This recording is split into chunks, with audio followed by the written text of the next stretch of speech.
Welcome to Femme Furious, a podcast where pop culture meets a feminine framing. I am your host, Julia Rose Portela, and today we are entering the chaotic kitchen of the bear. But before we dive into today's episode, let me tell you how you can support the podcast. You can follow on Spotify or wherever you get your podcasts. You can also watch a full video breakdown on YouTube or on Spotify. You can follow the podcast on Instagram at Femme Furious Pod. You can also send me an email. All of your thoughts about this season of The Bear. My inbox is open at femmeandfuriouspod@gmail.com. And then last but not least, you can join the Two Femme Two Furious community.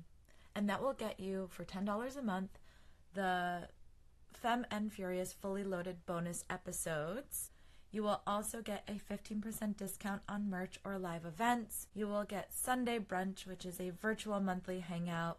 You will get the Suffragette Award, which will give you voting access to bonus content and episode topics and more. You will also get Tea Time, which is the online chat, and then you will get the Fast Five, which is a weekly content roundup. All right, let's take a chic peek at this season of The Bear. This is a blanket spoiler warning. We're going to do a very short femme frame today, and then we will be diving into sort of a synopsis of each episode that happened in this season. The whole season is out right now already, all 10 episodes. And I would say this is the most Discord I've seen on it for the day and a half or so that it's already been out in the world. So the season was said to drop on June 26th. That didn't happen until 8 p.m. at night, which is quite weird for a binge drop. Normally on a binge drop, you would get it for the full day. So it was a little strange that it dropped at like 8 p.m. at night. And in general, this show has had a lot of pushback, both in season 3 and now in season 4, on the binge drop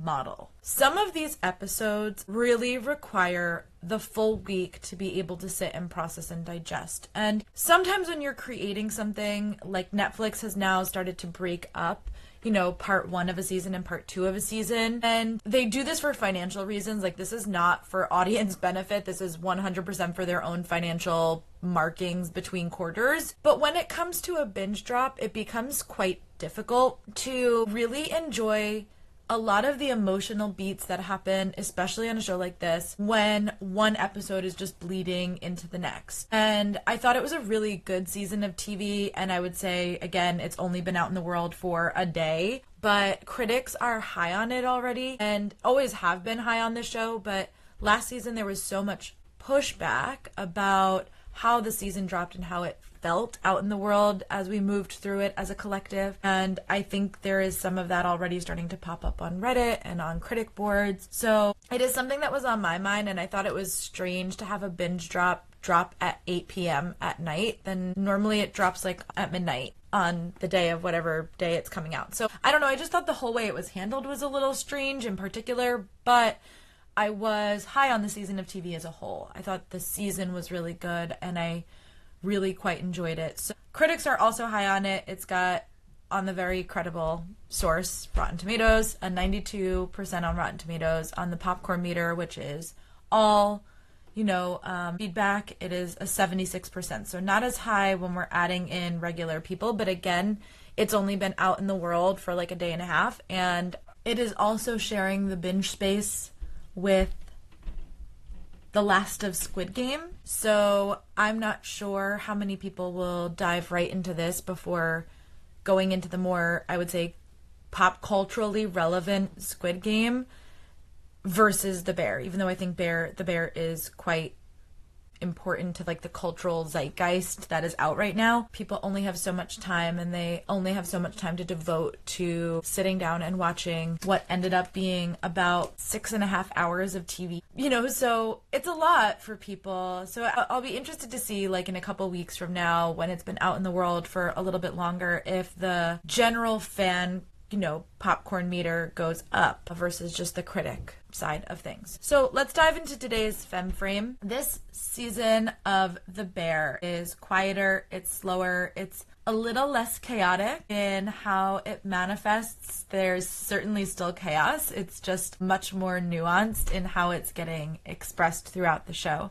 It's more internal, and so is our main female character, Sydney. So is her arc and her journey for the story. So in season 4, we watch her navigate not just the kitchen, but the subtle, high-stake terrain of self-trust. In season 4, we watch her not just navigate the kitchen, but the subtle and very high stakes of her own terrain of self-trust. And especially as a woman of color and a woman in general in a male-dominated space, validation becomes like currency. And collaboration can feel like compromise, especially when her partner, Carmi, sucks up all of the creative energy in the room with all of his changes, with all of the ways that he decides to run the restaurant, goes against what they agree on all the time. And we watched a lot of that happen in season 3, and now season 4, a lot of the repercussions of that are Sydney and Carmi's arcs over the course of season 4. But here's the thing. Sydney begins to realize over the course of the season that she does not need Carmi's approval for her to be brilliant. She starts to recognize that she already is. And in fact, when she gets this feedback from him over the course of the season, it becomes a little shocking to her because it's something she is seeking his validation for and learning how to actually turn this online in herself and be more confident within herself to not need the approval and to be able to figure it out on her own.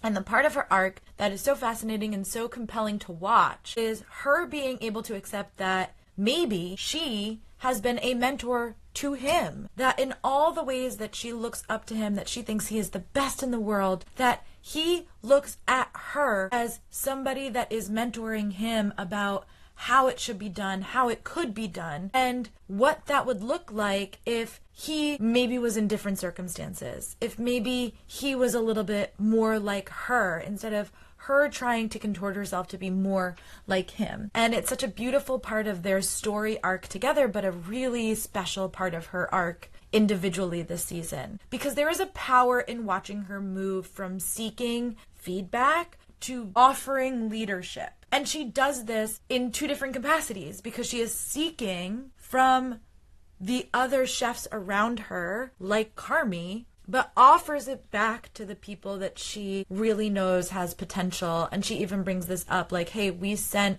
Marcus to Copenhagen because we saw his potential and we wanted him to get better and give him these developmental opportunities professionally and personally, and that's important to her as a leader and something that she gets to hash out with Shapiro over the course of the season. So she goes from tiptoeing around Carmi's chaos to trying to choose what is best for her. And it's a big shift, and one that so many women will recognize because it is a moment when we as women or as queer folk or as femme folk stop asking, is this okay? And start saying, no, this is what I need. And that's where she gets to at the end of the season, or at least she's getting comfortable getting there. It's a reminder for so many women that we have had to unlearn that our worth isn't decided in someone else's kitchen or boardroom or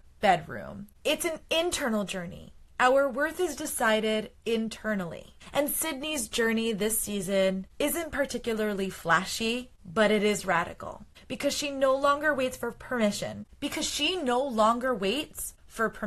In a world, Sydney's journey isn't flashy. Sydney's journey this season isn't flashy, but it is radical and it is relevant because she is no longer waiting for permission. And in a world that trains women to contort themselves for approval, that alone is pretty revolutionary. It's the same energy that we've seen, for example, from Solange stepping out of Beyonce's shadow. It's women who have walked away from mentorships or jobs that aren't serving them anymore. It is learning to trust yourself and understanding that learning to trust yourself is a journey and that it is hard, especially when you have been conditioned to seek approval at every single turn. But it's a necessary part of the journey, and it's a journey that Sydney goes through. She doesn't necessarily make a big speech about it, and she doesn't even necessarily handle the journey well. It's messy. This is not a clean story arc from her start to finish.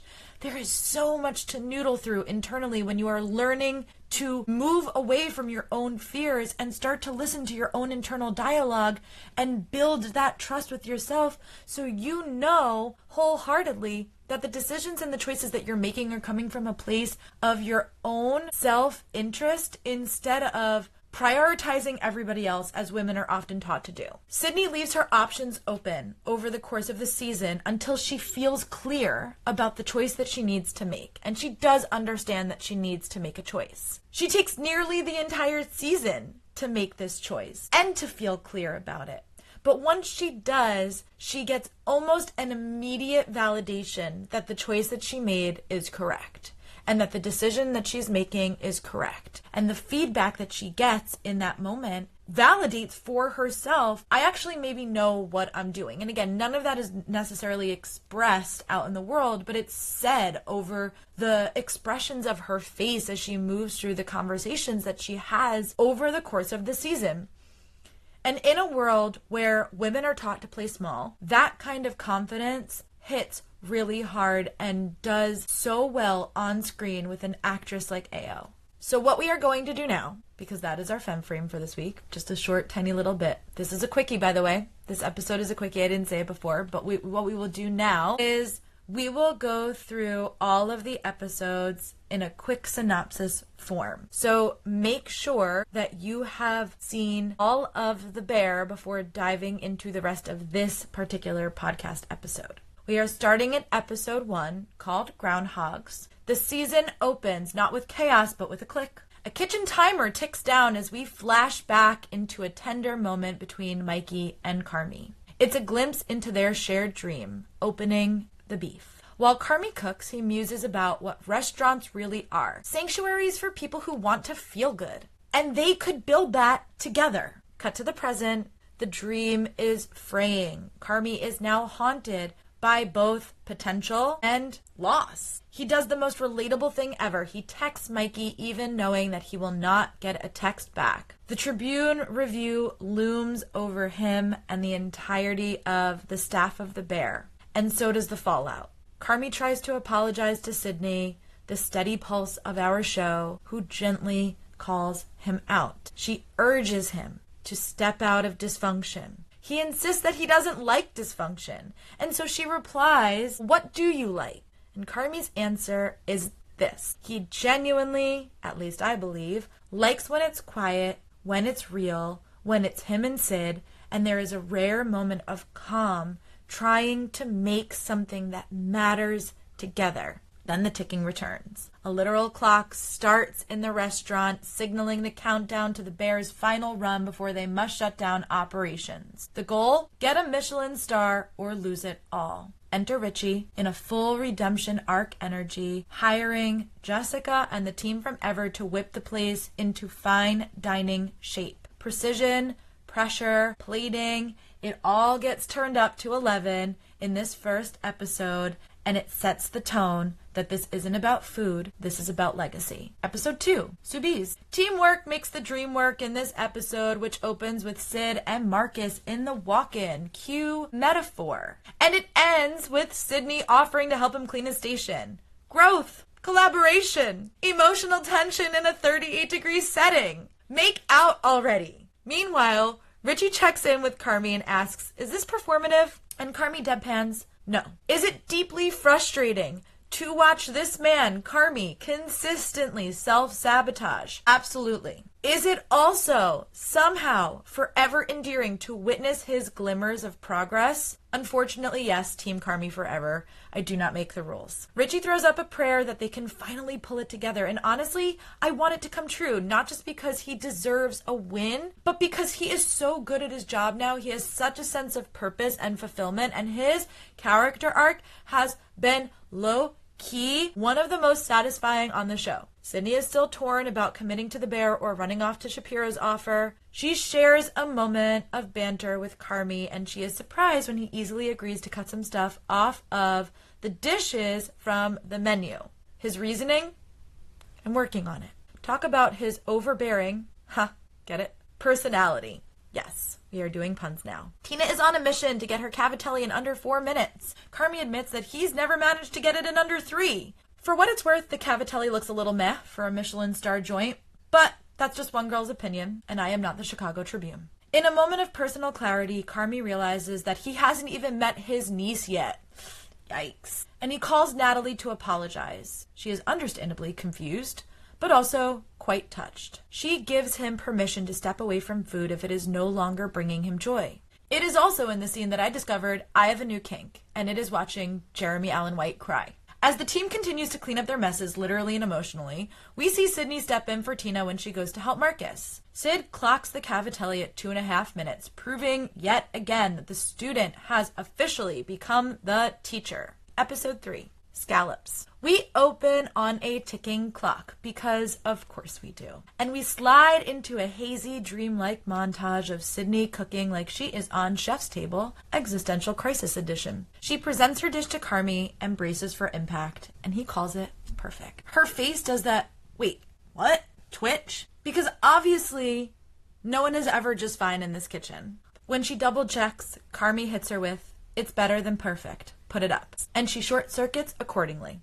Meanwhile, Abraham's out here giving a PowerPoint to his mentor about how the beef window is basically their golden goose. Marcus is in his dessert wizard bag. Carmi's watching him with the softest heart eyes that this show has to offer. And honestly, Jeremy Allen White could have been a Beanie Boo in his past life. Over in Plotline Sadness, Richie and Tiff are on speaking terms until she asks about the wedding, and he panics and continues to fumble the best thing he's literally ever had, his smoke show of an ex-wife. Daddy drama remains undefeated this episode, as Marcus and Sydney both continue to dodge their fathers like they are bill collectors. And Marcus catches Carmi about to vibe with his own demons, aka cigarettes, and the two have a beautifully repressed convo about loneliness and absent fathers, and that is basically an emotional smoke break instead.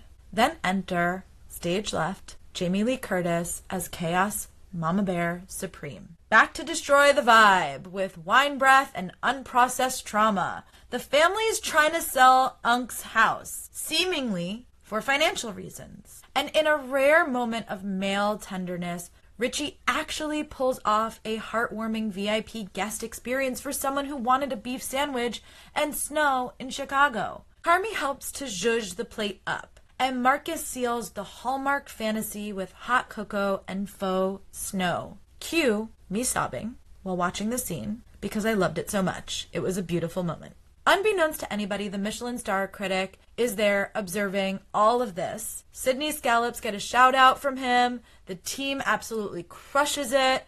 And for a second, you think, wow, they might actually be able to pull this off, but not so fast. Or actually, maybe like Steve Prefontaine fast, because despite literally being a chronic smoker, Carmi, our prince of self-sabotage, ditches his train ride home to sprint through the streets of Chicago to Claire, his manic pixie dream girl, and she does not play into the fantasy today. She gives him the brutal breakup line of the season. "This is really hard for me, Carm, and I'm not gonna help you do the right thing." Chills. Literally chills. He says he loves her. He admits that he was spiraling. Duh.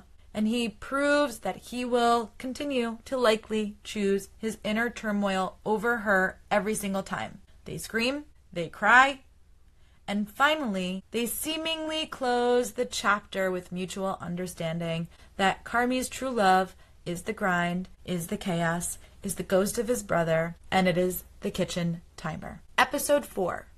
Worms. We open with Shapiro, who clearly doesn't understand a single nuance of Black beauty culture, asking Sydney to swing by his new restaurant, and when she says that she is getting her hair done and it'll take more than 2 hours, he clearly remains clueless, and it's like, sir, please, respect the process. Sydney swings by ahead of her appointment instead, and Shapiro launches into a full let me sell you on a dream mode. A hearth. Yes, like an actual hearth. Staff development programs, healthcare with actual benefits, and other unicorn-like workplace perks. He's trying to woo her with structure and sanity, which compared to the bear might as well be a spa treatment. Sydney gets to her friend Chantel's house, where in true sacred hair care fashion, her stylist spills enough piping hot tea to scald the entire Midwest. We are talking full-on gossip as therapy here. And just as the vibe is beginning to really vibe, they run out of hair, naturally. So, Sydney is left babysitting TJ mid-installation. And when the tiny CEO of Chaos demands that she is hungry, they make their way to the grocery store. And somehow, they end up bonding over hamburger helper and deep life choices. As they stir their upgraded noodles, Sydney uses a metaphor about sleepovers to unpack her inner tug-of-war between the safe, shiny promise of Shapiro's place and the beautifully chaotic mess that is the bear. She calls the bear energetically musty, but nearly perfect when everything's good. And honestly, it's poetic. She also casually drops that she admires Carmi, ma'am, and admits that she wants to stay and to push the bear into its full potential, not necessarily just hop into something that is pre-built and perfect. The clock on the oven flashes into focus, but the confusion is real. The whole episode is one big soul search. And by the end, it looks like she's leaning towards Shapiro. But the sigh, the pause, the hair flip of hesitation, it's giving this ain't over until the big timer dings at the bear. Episode 5, Replicants. We open on something truly radical. Carmi at Al-Anon. And a woman is there telling her story, and Carmi is actually listening. A beautiful sight. This man loves to listen. The fact that he entered a room full of this many feelings is honestly just giving personal growth. But it cues a soul-searching montage as Carmi takes a solo stroll. The next morning, we're back in classic bear territory. Clocks ticking, alarms blaring, people spiraling. Except, surprise, Carmi is the calmest one in the building. Growth? Stability? Don't get too comfortable. Elsewhere, Albert hits Abraham with the wild idea of turning the beef window into a mini franchise. Late-stage capitalism, but make it delicious. Meanwhile, Tina drops a line to Carmi, so affirming it could be cross-stitched on a throw pillow. You the shit, baby. You've got nothing to prove. And honestly, that alone could fix at least 3 of Carmi's core wounds. Then we hit peak food, TV, thirst trapping. Carmi has a moment with Marcus, and Jeremy Allen White decides to eat something on camera. Not for the first time, not for the last time.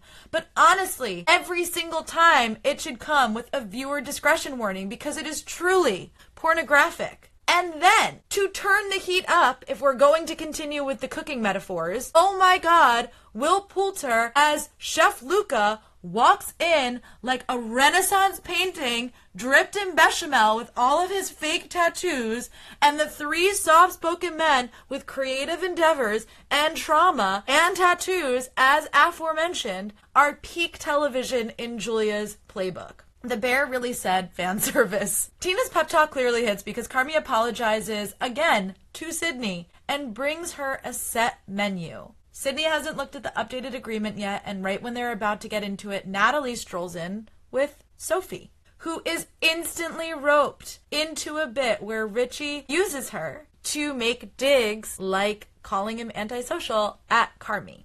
He's not wrong, but it is funny to watch. Meanwhile, Richie and Jessica are vibing in a subplot that feels like a spin-off I would absolutely watch. And then, the emotional gut punch. Sydney gets a call. Her dad had a heart attack. She immediately tells Carmi, and heartbreak incoming. She asks him not to tell anybody. The episode ends on that quiet, heavy note because, of course it does. This show, The Bear, loves an emotional hangover. Episode 6, Sophie. We open with Sydney at the hospital living every anxious millennial's worst nightmare. Smash cut to Nat and Neil, where Neil is dramatically announcing that he has a secret, and instead of revealing it like a normal person, which we know that Neil is not normal, the show does what it does best. It cuts away. Meanwhile, in the kitchen, chaos is simmering as Luca is holding baby Sophie, and my ovaries have fully clocked in for their shift. The team's wondering where Sydney is, and before you can say emotional discretion,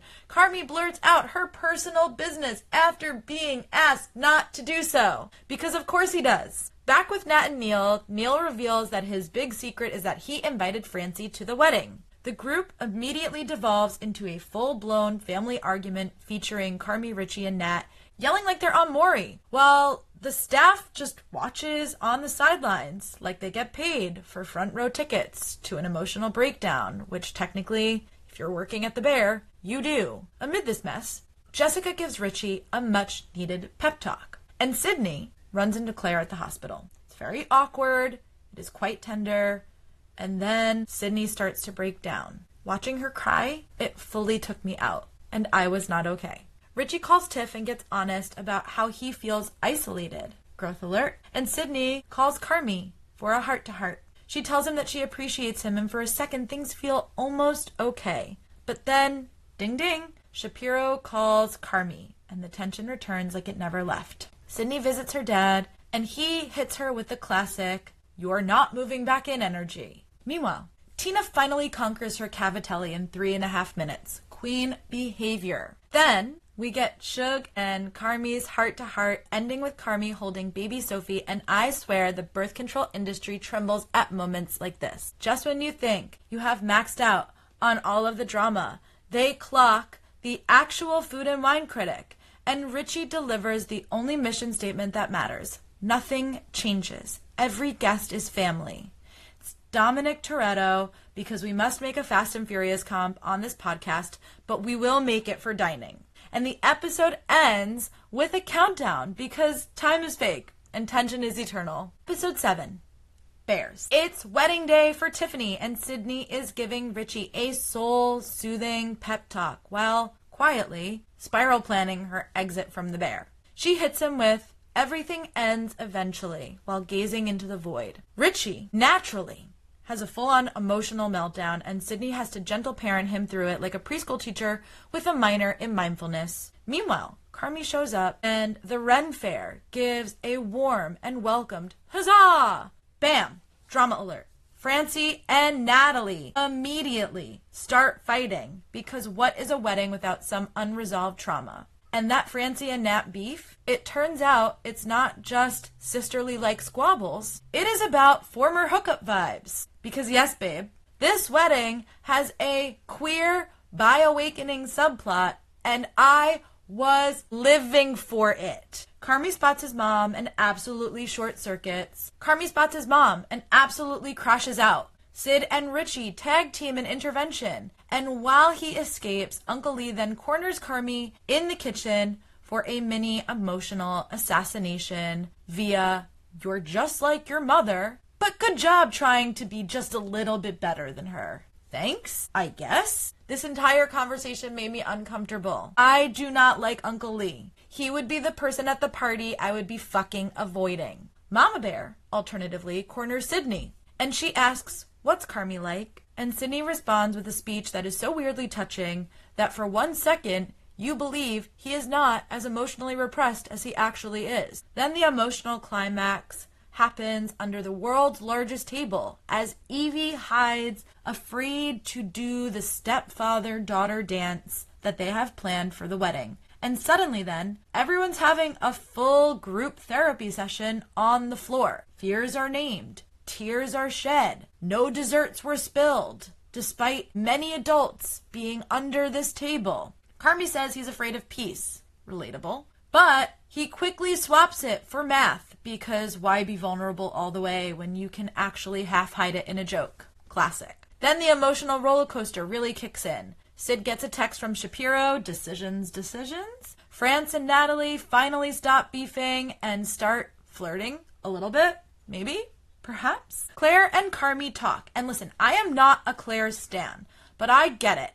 Carmi is a walking mess, and some of us are drawn to fixer-uppers. So when Claire is like, "Daddy, I love him. I can fix him," I resonate, because Claire and I are the same. I would do anything for Carmi. I said what I said. Carmi asks Claire to dance, and it is a very intense slow dance for a couple that has broken up. Richie asks Sid to dance with him. Evie and Frankie share a heart-melting moment in their stepdad and daughter dance. And then Richie and Tiff dance. And I start crying again. The episode ends with Richie alone in the kitchen, staring at the under-the-table selfie, proof that even the most chaotic families can have one quiet, beautiful moment. Episode 8, Green. We open on what looks like Sydney guest starring on the Food Network, Night Terror edition. She is demoing a dish. It is raining inside. A chaos crowd appears.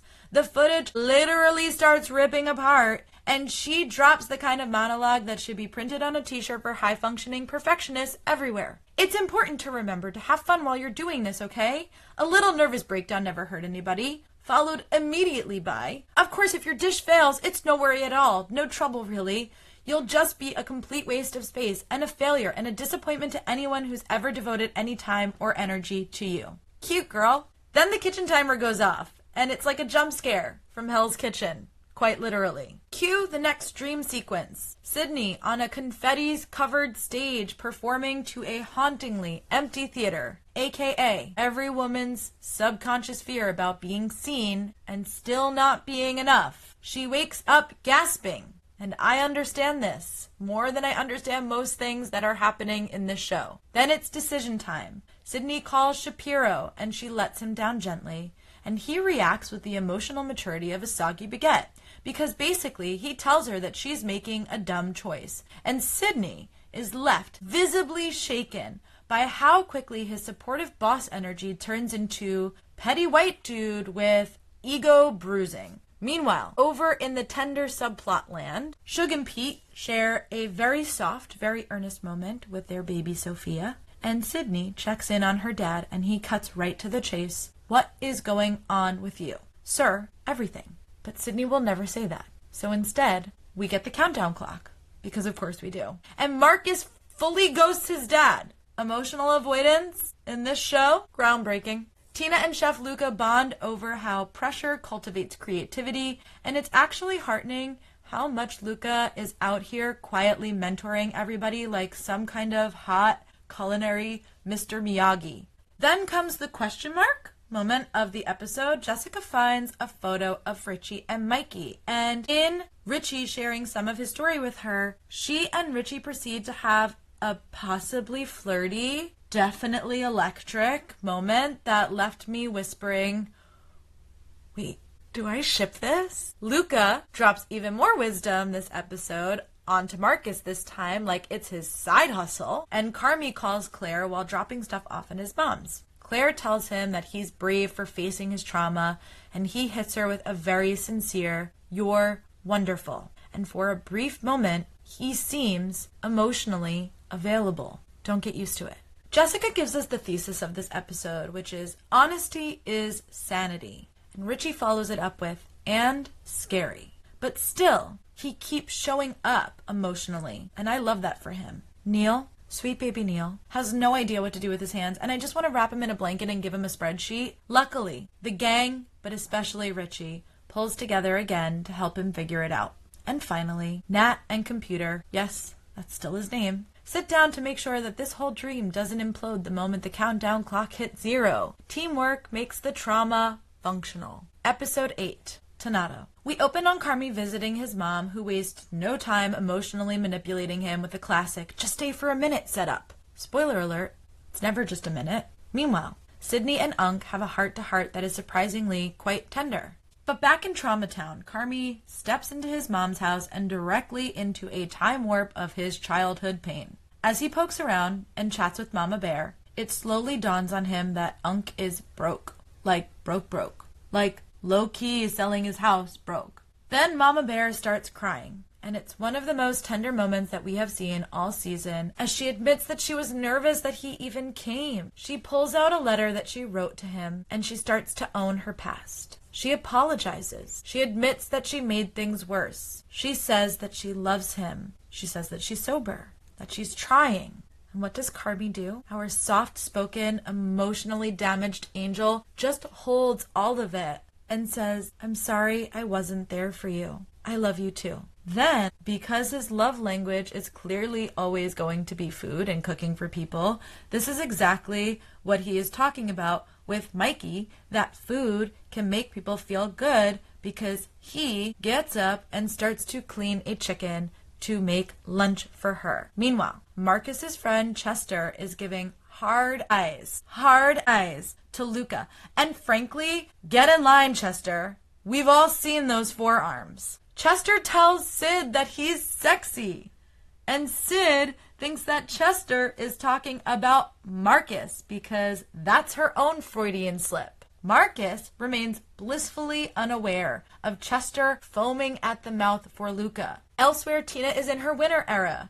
She nails her test dish in 2 minutes and 59 seconds. And the kitchen and I rejoice. Albert proposes tripling beef window magic across Chicago, but they still need Carmi's okay. Carmi, by the way, is still being that guy and making his mom a comfort meal like it's its own version of therapy, because it is. Meanwhile, Albert and Computer realize that more beef equals more money, finally, and Computer begs Uncle to just listen to the pitch. Back at HQ, Nat's spreadsheet is divided into columns labeled good versus fucked, which also could be the general vibe for this show. Mid-staring contest with this spreadsheet, she gets a call that Food and Wine is publishing an article. Carmi finally returns to the bear. Richie's like, where have you been? Carmi's like, my mom's? And Richie understandably thinks this is a joke until Carmi sits down and starts to explain that he's serious. He just went to his mom's house. And the weight of this moment and everything that has led him to Donna's sits between these two characters. Then Carmi ducks into the storage closet and leaves Unc a voicemail that is true vulnerability king behavior. He says, thanks for always looking out for me and my family. And he apologizes because saying sorry is a theme of the season for messing up this opportunity that Unc has given him. He says, I know that you believed in me and I know I fucked it up. But he says, I know how to fix it. And that's where he leaves it with there. Then in true bear fashion, we hit the end montage.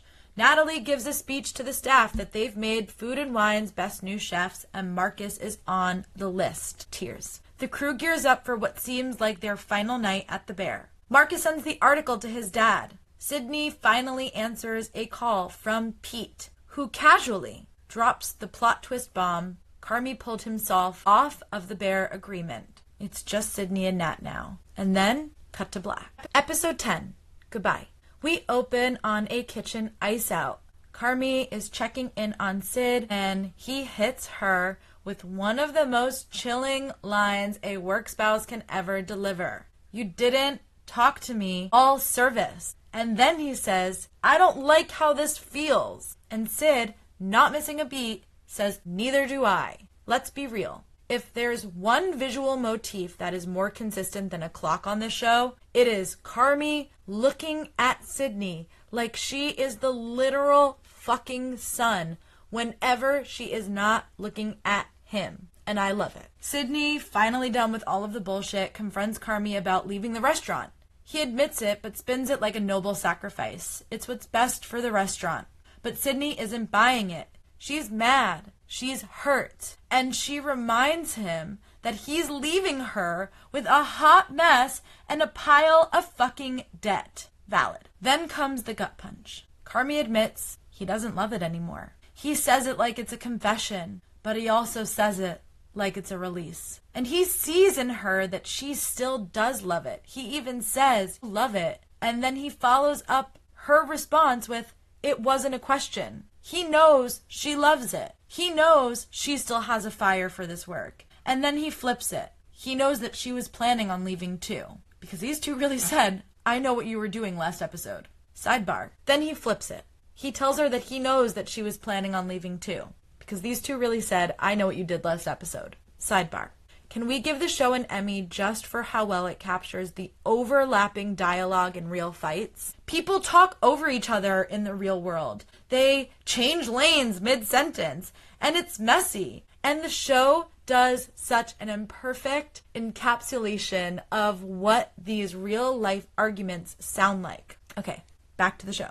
Sydney tries to empathize with his family baggage, but Carm starts to shut it down. That's why he has to leave, he says. He even goes so far as to say that he respects Shapiro's offer, but he reminds her, I'm a better chef than him, and so are you. Then he drops the most devastating line of the season. Sid, you're everything I'm never going to be. Followed swiftly with, I believe in you more than I've ever believed in myself. She's the heart, she's the hope, she's the future. And then Sid, the real MVP of holding people accountable, hits back. You're supposed to be here. You run when things get good. Cut me deeper. Just as we are fully breaking down, here comes Richie, chaos incarnate, to interrupt and then, of course, interject in the fight itself. Because healing isn't linear. It's loud. Carmi tells Richie that he did, in fact, go to Mikey's funeral, but that he left and he sat in his car during the service. And when Richie asks why he would tell him this, Carmi says he couldn't face it,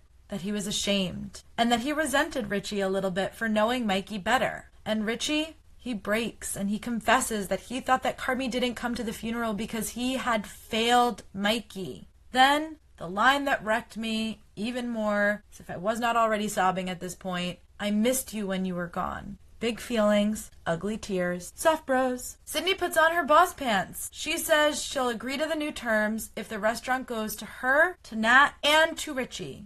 Because the Bear isn't one person's show anymore. It's a collective. It's a legacy. And Nat enters at this point, gets the news, and breaks into a hug with Carmi. And you know that she is just flashing back to the episode when she gave him the emotional permission slip to stop cooking if he does not love it anymore. And maybe, just maybe, he's finally ready to cash it in.